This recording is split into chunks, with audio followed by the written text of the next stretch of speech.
I approached Cambridge Solar to see what they could offer because they're a local company. I wanted somebody who I could speak to honestly and get honest replies from.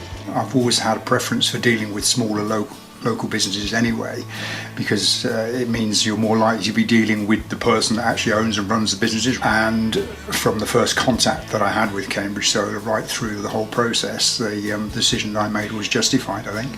The name of the owner, Owen Morgan, was mentioned a few times as part of conversations I had within the Transition Energy Group. Immediately I felt that he knew what he was talking about. He wasn't trying to do a sales pitch on me. He was really listening and giving a technical opinion and a technical answer, and that's what I was after.